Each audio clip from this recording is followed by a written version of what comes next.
Ashigaru trotted back toward them and said, "It's a patrol, my lord. I make it 6, all mounted and in armor." Narasawa nodded and raised his voice. "Halt, and kneel to whomever is coming." His Ashigaru obeyed, moving to the edge of the ditch that lined the side of the road and then pressing their faces to the ground. Narasawa and Aseo remained in the saddle. He waited, breathing in the scents of rich mud and spring flowers, watching the lion approach. The woman at the head of the patrol was not surprised to find a group of crane along the road. No doubt the Matsu had been receiving reports of his progress ever since he had crossed the border into Lion Lands. She said curtly, "I am Matsu Hideji, magistrate of the Lion Clan. Would you be so kind as to show me your travel papers?"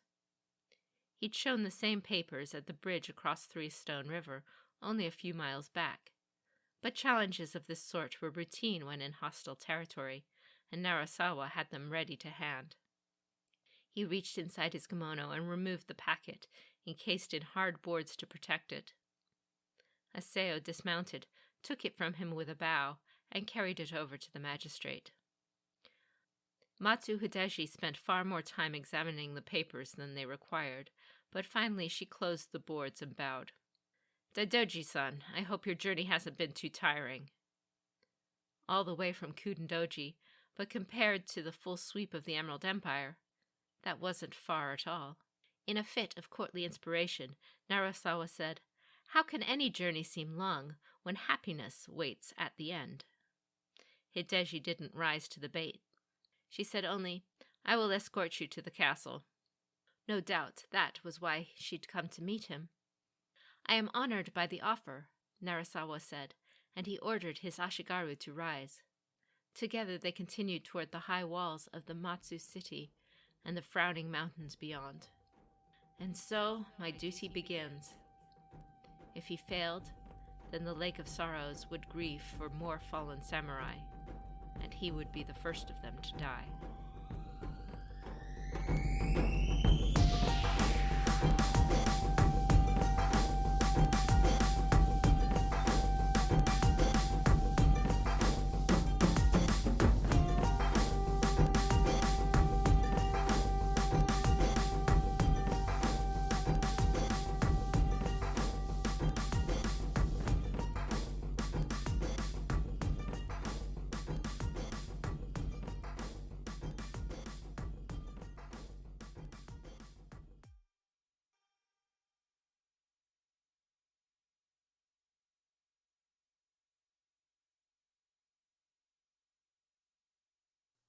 To the South, Part 1. Written by Marie Brennan. Read by David Gordon Baresh.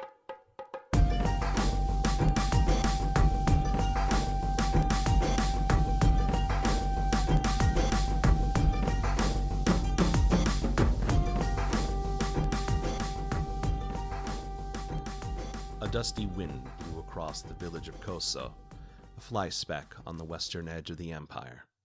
Shinjo Tetsuo closed his eyes against the grit, but opened them as soon as he could. Until he established whether there was any real cause for concern, he didn't like the possibility that something might sneak past him, or up on him. When he opened his eyes, everything was quiet. A swift glance around, he bent to study the ground ahead of him, the land sloping down to a brush-filled hollow. His Ashigaru had fanned out to either side of him, likewise searching. In the distance he heard a pair of voices, Ayuchi Rime, questioning the bent old woman who led this village. He couldn't make out the words, but he didn't need to. The phrase, superstitious peasants, had come up more than once on their ride here. One might expect Rime, as a Shigenja, to credit spiritual explanations more readily than the average samurai, but instead of the reverse was true. To her way of thinking, all strange sightings were wild animals or drunken farmers until proven otherwise. Still, their patrol had to investigate the rumors. A dead pig, odd sounds in the night, and movement seen in the distance near the edge of the forest. A flattening of dry grass caught Tetsuo's eyes. He followed it to the brush, where he found broken twigs littering the ground. No creature that large would have bothered to wade into the brush. unless it was looking for a hidden place from which to observe the village. Tetsuo-sensei had, after several painful lessons, taught him to remain aware of all of his surroundings, not just the trail in front of him. He straightened and turned before Rime reached him. "Don't tell me you found something," she said, with resignation of the one who had already suspected the answer. She'd been working with the patrol long enough that she knew to give his position a wide berth, lest she trample the tracks. Tetsuo showed her what he had discovered. "Doesn't look human," he said. "Or if it was, they were dragging something. Where does it lead?" They followed the trail together, along a depression in the ground that would have concealed the intruder from the village's sight. "This thing is intelligent." On and on it went until he halted Rime with a raised hand. "We should go back. Get the horses and the Ashigaru before we continue." She squinted at him, raising one hand to keep the sun from her eyes. "Continue? We're close to the southern edge of our territory, and this thing is headed yet farther south. We should report in, not chase into the lands that aren't our responsibility." On paper, the lands to the south were imperial possessions. In practice, virtually no one lived out there except the occasional mad hermit or criminal fleeing justice, neither of which were supposed to be there, which meant no one was responsible for protecting them. "What if it comes back?" Tetsuo countered. "I don't know what this thing is, but it shows signs of cunning. We were sent here to investigate. I won't consider that done until I've found more than just a trail." He outranked Rime, but Tetsuo knew better than to dismiss her opinions out of hand. There were two of them in this patrol for a reason. A Shigunja saw things different than a Bushi did, and Ashigaru could hardly be expected to argue with samurai. "How far, then? At what point will you say it's time to abandon the trail?" Tetsuo grinned. "We're Unicorn, Rime-san. What is there in the world that we cannot run down?"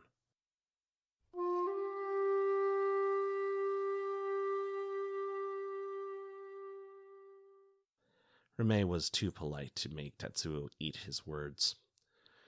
He could have blamed the Ashigaru's horses, which were of lesser stock than his Negi and Rime's Irrigal, but the truth was that whatever they were following, it was fast. Like a gambler trying to make good his losses, Tetsuo couldn't bring himself to admit that they should give up, even as the leagues rolled by, one day after another, leading them to the south and south and south, following along the western edge of the Shinnemin Mori. The great forest was an emerald shadow to their left, primordial and wild, with untold secrets hidden in its depths. Patrols like Tetsuo's, the Shinnemin Wayfinders, kept an eye on the forest's northern fringes in case anything emerged from it to trouble the Unicorn lands. But even they rarely ventured very far within.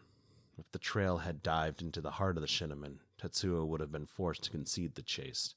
There were stories about what happened to people who risked the forest's power, and few of them ended well.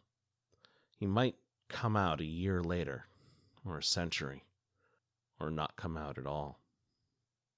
But the trail kept to the edges, dodging among the sparser clumps of trees where the Unicorn's horses could follow without difficulty, as if the creature values speed over concealment. And though he expected Rime to renew her arguments for giving up the chase and reporting in, the farther they went, the more committed she became. He found out why nearly a week into the pursuit, when he sat throwing knots of grass into their tiny campfire and listing every creature he could think that might be their quarry. It was a short list. Animal spirits rarely moved with such purpose. Hibagon never ventured out of the forest. More malevolent things like hungry ghosts or spirits of slaughter would not leave such a trail.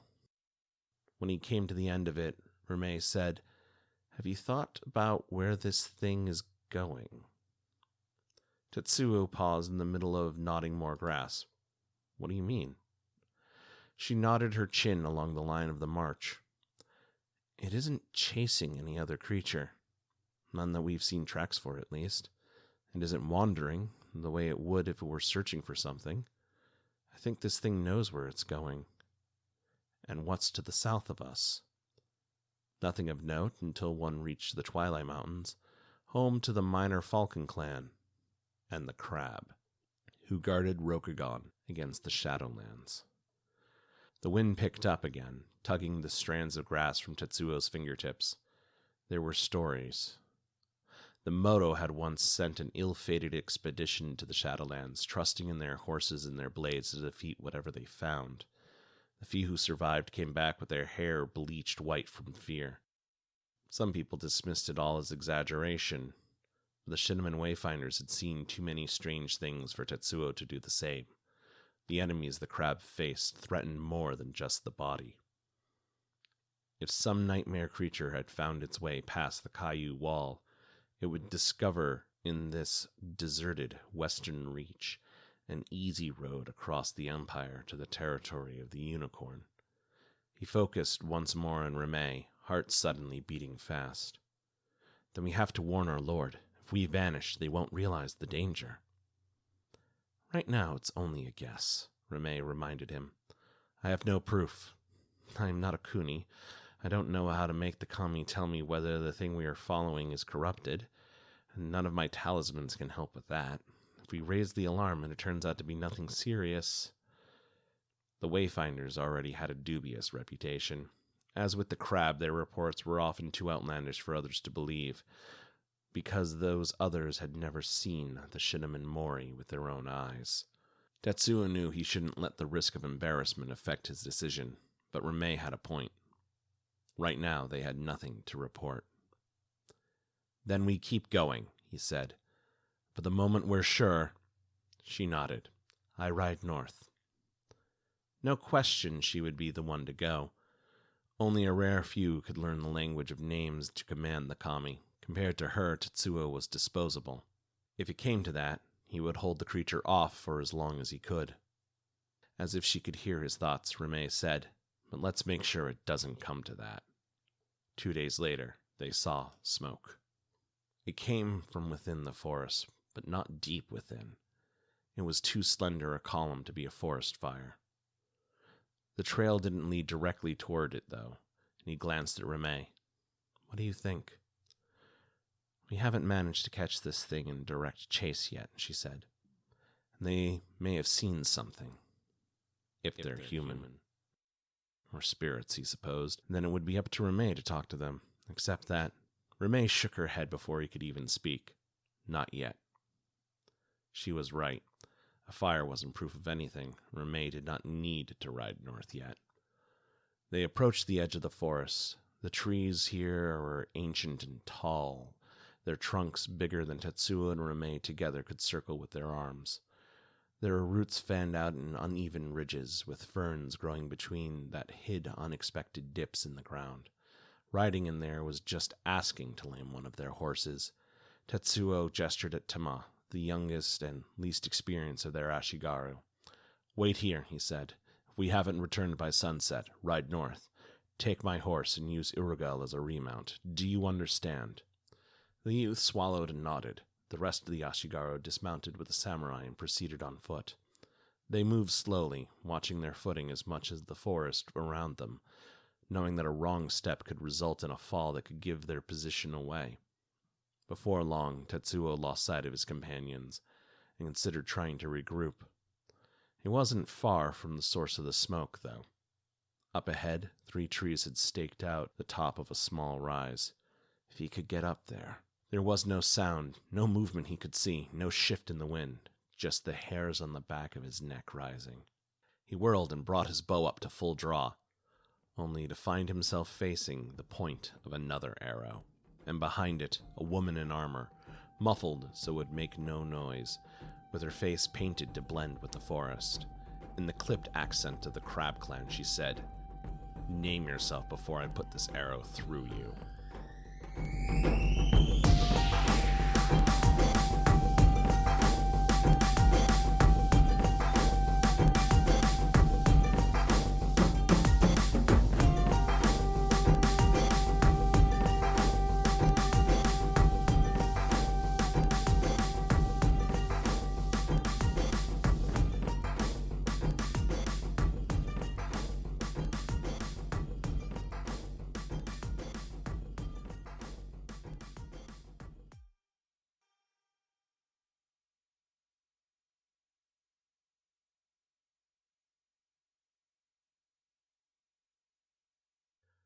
To the South, Part 2.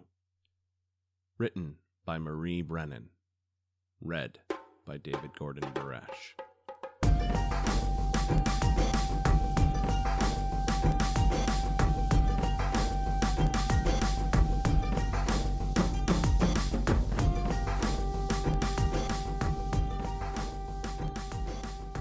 Given the reputation of the Shinnemin Mori, Shinjo Tatsuo was almost prepared to believe the sight in front of him was an illusion crafted by some trickster spirit. At least 24 Crab Clan Ashigaru were hard at work felling timber, supervised by a hatchet-faced samurai with a loose roll of papers under his arm. They had been at work for some time, judging by the pile of logs laid to one side, and they hadn't wasted any of the branches either. The excess had been transformed into a tidy palisade of fire-hardened stakes. It was a logging expedition, clearly, but what was it doing in this ancient forest? The Haruma scout leading them into the camp wasn't very talkative. She detached a group of their own Ashigaru to watch over his, then led Tetsuo and Rime to her commander, who had set aside his papers as they approached. "Gunso-san," the scout said, with a brief bow. "These unicorn were scouting our camp." "We were investigating the smoke," Tetsuo corrected her. "I am Shinjo Tetsuo, Gunso of the Shinnemin Wayfinders, and this is Ayuchi Rime. We've been pursuing a creature that was sighted outside a unicorn village to the north, and thought that whoever was here might be able to offer assistance." He was in charge of their patrol, but Rime was responsible for handling spiritual matters, and she broke in. "What are your people doing here, anyway? Logging in the Shinnemin Mori? Do you have any idea what spirits you might anger? Do you have any way of controlling them?" From behind them came another voice, touched with both humor and annoyance. "That would be my job." Tatsuo turned to find a second man approaching. He wore no armor, but his hakama and tied-back sleeves had none of the usual formality of a Shigenja's robes either. If it weren't for these unsettling face paint, white with red lines, Tatsuo would never have identified him as a Kuni. The newcomer eyed Tetsuo and Rime and said, "Shinnemin Wayfinders, I thought you unicorn preferred the open plains." "Our duties do not always take us where we prefer," Tetsuo said stiffly, turning back to the commander. "Please forgive Rime's blunt way of asking, but the question stands. I'm glad to see a Shigenja with your group, but there are a great many dangers in this forest, and cutting down trees is a quick way to wake them." The commander looked unmoved. "We know the risks. But as you say, our duties don't always take us where we want. Heki is taking care to appease the spirits of the trees before we cut them." That must be the Kuni's name. "Aren't there trees in your own lands?" "None that fit our needs," he said. "I am Kaiu Shuichi, an engineer of the 12th Tower Command. We need large beams to conduct repairs on the northern end of the Carpenter Wall, and there's nothing suitable closer to hand. We have Imperial permission to log here." No wonder the camp was so well constructed with a Kaiu engineer in charge. But Tatsuo had a feeling it wasn't just normal crab paranoia that made them take such precautions. A feeling that grew stronger when Shuichi spoke again. "This creature you're chasing, what is it?" He asked as if he already had an answer in mind. And given Rime's suspicions, Tatsuo couldn't see any good reason to hold back. Courtiers might treat information like treasure, to be hoarded and spent with care, but here in the hinterlands of the Empire, he preferred to reach out with the hand of an alliance. "We don't know," he admitted. "It's large, and it leaves a broad, flat trail, and it's fast. The possibility has occurred to us that it might be something from further south." He couldn't quite bring himself to say tainted. "Impossible," Shuichi said without hesitation. Before Tetsuo could write it off as arrogance, he added, "We have Kagome scouting the vicinity constantly, and Heki alert for any sign of the Shadowlands taint." "But you have seen something," Tetsuo said. Shuichi glanced past him at the Haruma scout. "Kagome, presumably," she said. "Seen? No. However, several of our laborers have gone missing. Mostly without a trace, but in one spot I found a brief track of something like what you're describing." "How long ago?" 6 days. There was no way the creature Tetsuo had been chasing could have been here 6 days ago. This trail wasn't that old, which meant there was more than one. What do you mean, a brief track? I don't mean that I lost it, she said evenly. I mean that it stopped. Heki doesn't know anything that flies and leaves a track like that. Do you? No, Remay admitted. We were following our trail not far from here. We only diverted because we saw the smoke from your fire. If we go back and pursue that, we might find the source of both our problem and yours. That was optimistic of her, given their failure to chase the thing down yet, but Tetsuo was even less willing than before to give up. He gazed past the palisade into the forest. He was sure it held the answers, if he was willing to risk getting them. He had already led his patrol far beyond the boundaries of his duty. It was possible that not one but two clans were at risk from this unknown threat. Kaio-san, he said, obviously you have to devote most of your effort to protecting this camp, which means you can't spare much for exploring the nearby forest. But we've come all this way to investigate and are more familiar with the hazards of the Shinmen Mori than your own people. I will lead my patrol on a circuit through the area, and if we find anything, we will share it with you before we return north. Gunso-san, Remay stared at him.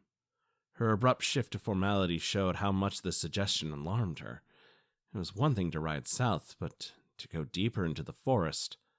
Tetsuo shook his head. Not you. If Kaio-san is willing, I would have you remain here in his camp until we return. Or until it was clear that they wouldn't. Her expression was mutinous. How do you expect to deal with a spirit if you have no Shigenja with you? I have no intention of engaging with it at all. We will scout only. He knew as well as she did that plans like that rarely worked out, but he wasn't going to be responsible for losing her to the forest. Kuniheki intervened. If you stay here, Ayuchi-san, we might be able to work together and learn more from the spirits. If your intention is to scout Shinjo-sama, he turned to his own commander. Could we lend him Kagome-san? Tetsuo couldn't deny she would be useful, given how effectively she crept up on him. He bowed to Shuichi. The reputation of the Haruma is well known in the Unicorn Lands. I would be grateful for the assistance. Shuichi nodded. Find me what's causing this, and find a solution. He only had the authority to command Kagome, but he seemed to be addressing both scouts indiscriminately. We can't afford to lose any more people or time.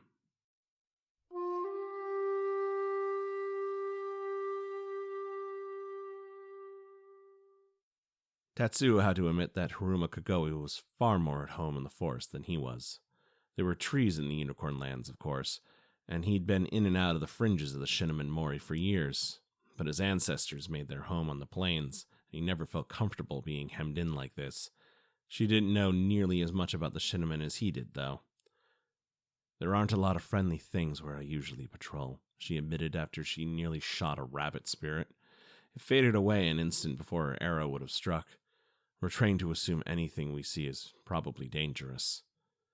Wayfinders learn the same thing, Tetsuo said, but we generally try to avoid confrontation. And the Shinmen, dangerous and needs to be killed, aren't always the same thing. Most creatures in the forest will leave you alone if you don't trouble them. When we find this thing, Kagome said darkly, I'm not giving it the benefit of the doubt.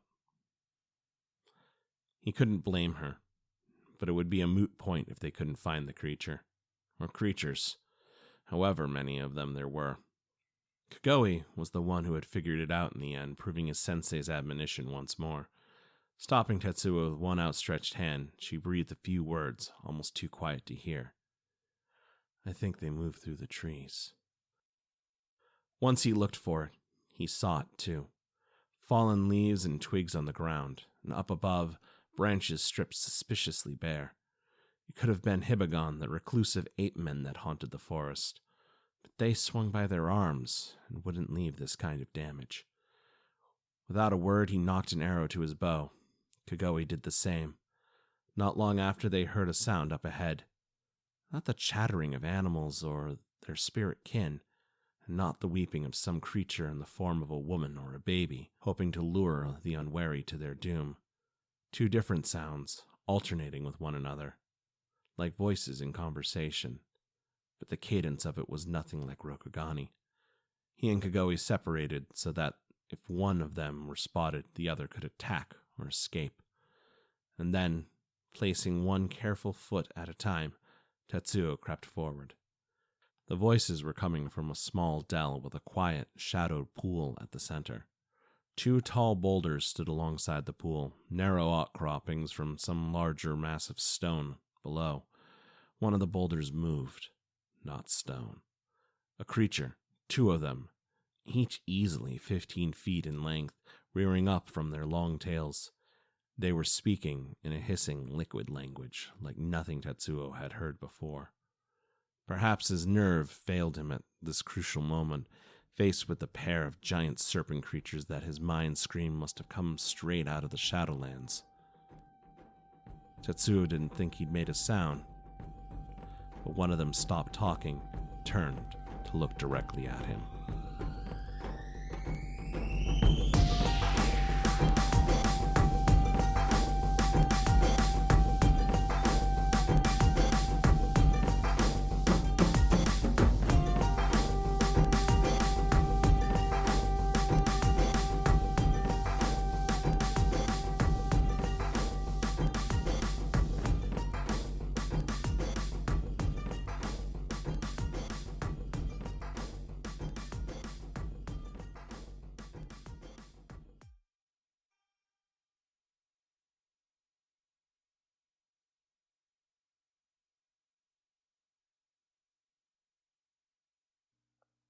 In the Garden of Lies, Part 1, by Marie Brennan.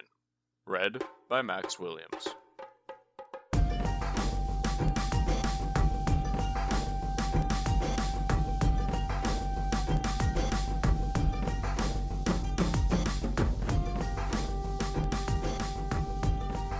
In the City of Lies, it was almost refreshing to see a dispute settled with the clean strike of an Iaijutsu duel. Yogo Hiroe had suggested to his lord that it might be advantageous for them if Bayushi Gensato threw the fight. After all, he'd said, Kitsuki-san will hardly be inclined to stay at your party for long if she's humiliated by defeat at his hands. He thought, but did not say, she knows your reputation too well. The city's governor, Shosuro Hyobu, had dismissed the notion with a single flick of her fan. Kitsuki-san may not be trained as an investigator, but she is a master of the Miramoto technique, however unorthodox her style may be. If Gensato does anything less than his best against her, she will know. So now the 2 bushi stood facing one another in the night, feet carefully planted in the gravel of the courtyard, the torchlight around them casting shadows that danced even while the sources remained still. Hiroe made a show of examining Kitsuki Shoman's stance, but it truly was a show. He was at best an indifferent swordsman himself. Like all Miramoto-trained bushi, Shoman stood ready to draw not only her katana, but also her wakizashi. Any unorthodoxy beyond that, however, was invisible to him. She was a stocky woman and would have been considered plain among courtiers, but Hiroe always felt that skill created its own kind of beauty. With a few wind-blown strands of hair across her face and her eyes fixed intently on Gensato, she made a striking picture.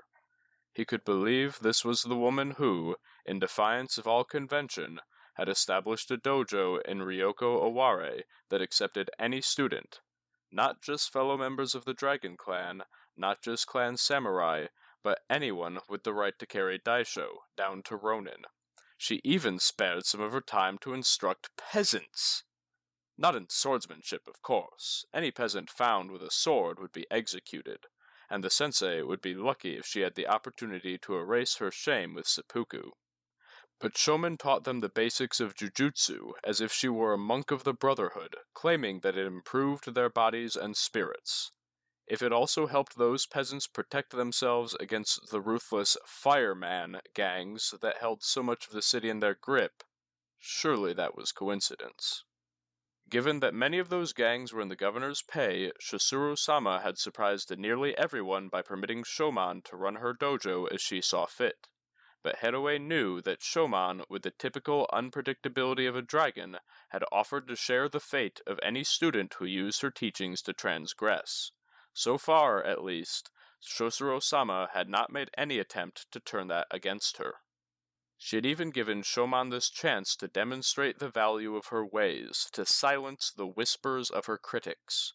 A dozen samurai stood around the dueling circle, waiting to see who would prove the greater, Shoman or Jinsato. They were too respectful of the duel to gossip, but the sound of a fan snapping open cracked the stillness, shockingly loud. Hiroe didn't look away from the duelists, but he noted the offender from the corner of his eye, Bayushi Masanao. The man would pay for that disturbance later. Not that it had disturbed either of the duelists. Jinsato even had a faint cocky smile on his face. It was on the governor's orders that he had publicly disparaged Shoman's style, saying that it could not be worth much if Ronin could learn it. Shoman would never have accepted a casual invitation to a party at the governor's mansion, but she could hardly refuse the chance to defend her honor. According to the customs of Iaijutsu, the upcoming strike would settle the dispute one way or another. Gravel crunched as one of the duelists shifted their foot, too minutely for Hiroe to see. He found himself holding his breath in anticipation. It's so much more interesting when I don't know how it will end. There was no cue to move. He almost didn't see it happen. The two duelists were standing just out of Blade's reach. Then there was a brief, explosive flurry of steel. When it ended, they were on opposite sides of each other, swords out. The tableau held for a moment before Jinsato relaxed and bowed to Shoman.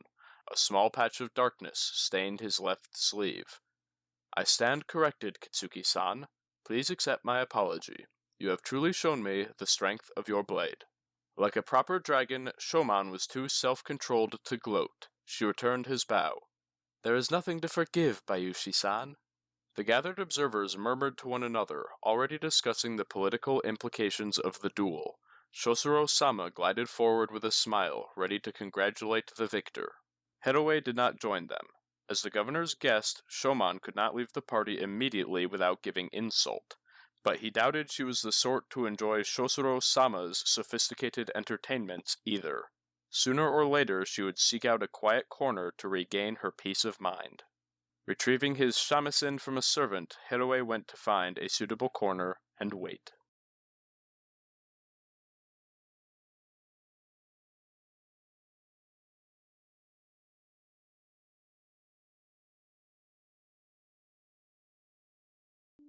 The shamisen still lay in Hiroe's hands, but many long minutes had passed since he last strummed a note. The instrument had served its purpose, luring Shoman to find the source of the delicate music floating through the nighttime peace of the governor's gardens. The place was lovely even in the spring darkness, but nothing compared to its splendor in the daytime. Then again, perhaps it was just as well that Shoman was seeing the gardens only at night. The peasants of Ryoko Oware referred to the governor's lavish manor as the house that opium built, although never where they thought a samurai could hear. They weren't wrong, but the truth was no defense against a samurai's fury, especially not in Scorpion lands. Hiroe had been in the gardens many times before, but he found himself in unfamiliar territory now. Ordinarily, he had a well-practiced arsenal of tricks for occasions such as these. The accidental brush of his layered sleeves against his target's hand, eye contact that lingered just an instant too long for propriety, but not so long as to be off-putting, the gradual dropping of his voice until it rested comfortably in a low rumble that suggested the languor of the bedroom, gestures that drew attention to his hands. He had cultivated his musical talents in the direction of the shamisen because it gave him a chance to display his most beautiful feature. He had deployed these tricks against countless men and women, and very few of them had proved resistant to his charms. With Shoman, he had abandoned that approach mere minutes into their encounter. Seducing her might be possible, but it would take far longer than he could spare, and any attempt to rush the process would only drive her away. Instead, Hiroe had directed the conversation towards religious matters, and he was getting